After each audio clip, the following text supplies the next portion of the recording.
gentlemen, Mr. Speaker, the stance of Team Ireland was this: we can't fight the war on drugs, and people keep on taking drugs, so let's do nothing twiddling our thumbs and let's promote drugs. Because after all, we can't do anything to stop it. Ladies and gentlemen, we say that there's a simple illogical flaw, and this in no way whatsoever makes any sense. So ladies and gentlemen, given that, there remain three major clashes in today's debate. The plan concerning the proposition's policy of doctors' prescriptions. Secondly, the issue of the effect on the individuals. And thirdly and finally, the issue of the effects on society. I'm going to go through point by point and show you why you should go with South Korea. So firstly, on the issue of doctor prescriptions. Now, Team Proposition proposed a highly ironic plan that doctors who are supposed to save people's lives will help them damage their lives, help people get hallucinations, get panic attacks, and suffer from severe hangovers. They told us that when doctors do it, they can advise and be nice, and therefore this isn't a problem. And you know, Hippocrates would have agreed with them because it's ethical in a sense. But we say, ladies and gentlemen, this defies the definition of a doctor. We told you this repeatedly, that doctors are out there to save people, not to help them kill themselves. And thus, ladies and gentlemen, we told you how this is highly ironical.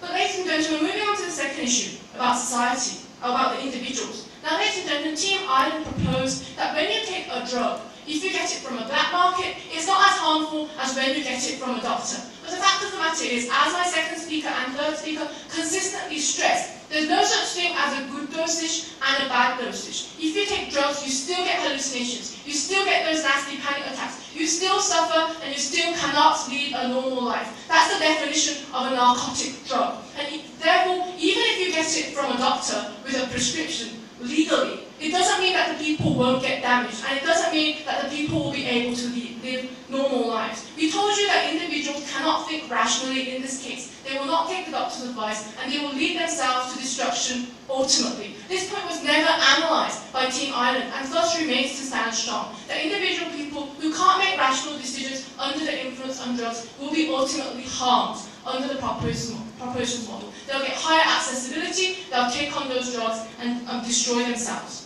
And we say that this is highly immoral of Team Proposition to propose.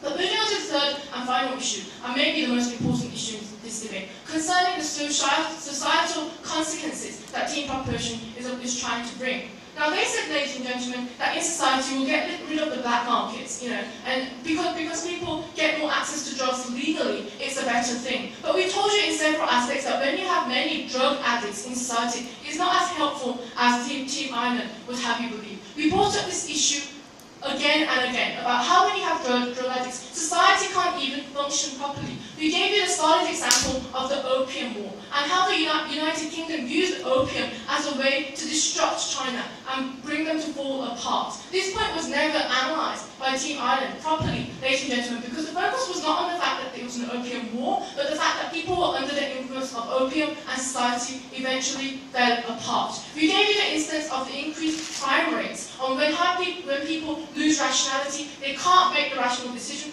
and this leads to theft and rape and murder. We gave you examples of how many ghetto areas with increased drug usage has an escalated increase in crime. This issue was also never analysed by Team Ireland. So at the end of today's debate, ladies and gentlemen, the adjudicators have to ask themselves one simple question. Which side in this debate really promotes benefits for society? Which side really cares about the individuals, and which side ultimately proposes the common good? Ladies and gentlemen, we say that Team Operation was highly successful in doing this job. It's on these grounds on which you're very proud to oppose this motion. Thank you.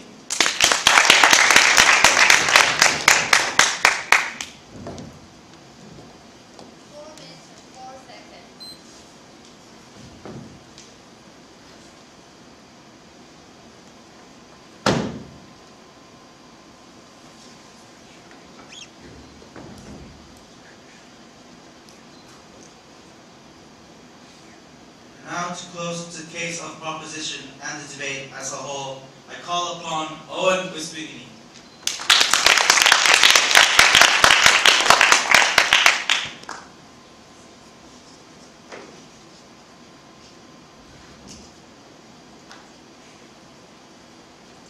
Mr. Chairman, sir, distinguished adjudicators, fellow speakers. This afternoon, Team Ireland has said proudly and consistently in proposition of this motion based on our three main points and on our team running.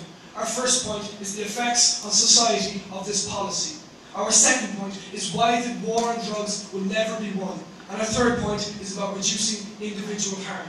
And we do all of this under the team line that legalising drugs minimises harm both to society and to the individual. But let's look firstly at what was brought to us by this Korean team. Well, in their first main substantial material, they looked at this idea that a government has a role to promote a healthy country, and that drugs essentially mean chaos, and that drug use in a recreational manner is incompatible with a functioning society. Their example here was the Opium War. Team Ireland, in response to this, pointed out the fact that in their proposition, they have the safety net of a doctor in an advisory capacity providing education which was not there in the Opium War. They also provided a modern example where usage of a substance which is damaging to the individual is compatible with a functioning society as regards the widespread use of alcohol all over the world, indeed in our own country. As well as that, they looked at ghettoisation as something we say won't occur because we're severing the link between criminality and drugs with our proposition. We tend to minimise harms through making drugs safe, through making the supply legitimate, and through medical advisory. Secondly, as regards their implications on society, they looked at the idea that the Hippocratic Oath is now hypocritical. Ireland said no to this. They said that we're actually minimising harm, and that's not hypocritical at all. If we're minimising criminality, if we're minimising the harm to the individual, then it's not hypocritical for a doctor to provide advice in this manner. As well as that, they looked at the idea that it sends out the wrong message, that it's not a valid choice that society can make, and that the Taliban, they legislate and they allow opium to use. Well, firstly, Team Ireland argued that Afghanistan is not a legitimate example because it's a civil war. It's a place where the government doesn't have authority, just like Colombia, just like Sri Lanka. The loss of perception and logic is not enough. That applies with alcohol, that applies with tobacco. They made no distinction there. Team Ireland, however, did. Firstly, as regards the effects on this policy, on society, which is Team Ireland's first substantive point. Well, despite this idea that came in very late in the debate, that you can't make a rational choice about drugs, well, Team Ireland had previously preempted this by looking at the idea that a tobacco addict can still buy tobacco, that it's still legal for an alcoholic to buy alcohol, and that because of that, rational choice does not apply. The state allows rational choice in regard to individual harm and doesn't legislate against it, and should not do in this case. Secondly, Team Ireland's substantive material was why the war on drugs will never be won. Now, they here try to establish that there's a difference between a pharmacy and a pusher. That there's a difference between whether you get your drugs from a pharmacy or whether you get it from a guy on the street corner. The difference is, according to Team Ireland's case, that if you get it on the street corner, there are harms, like criminality, like funding things like people trafficking, prostitution, criminality in general. These harms are removed in moving into a pharmacy. They looked at how we cannot regulate production, that we cannot tackle supply because of the lack of control, but we can tackle demand. Thirdly, they looked at reducing individual harm. They looked at government legislation and spending, which can be targeted towards rehabilitation centres, something which will effect a change on the individual users on the ground, as well as the doctor's advisory capacity. And as well as that, they looked at the idea that we must change the law in order to affect attitudes and to make drug users and empower them so that they can be affected and can be protected by the law in the same way that everyone else is. At the end of this debate, we take a step back and we look and we try and see what is left standing. And what's left standing at the end of this debate is three things. It's firstly, the effects on society of this policy established by Team Ireland. It's our second point, why the war on drugs will never be won. And it's our third, reducing individual harm. Legalising drugs minimises harm both to society and to the individual, the opposite proposition stance.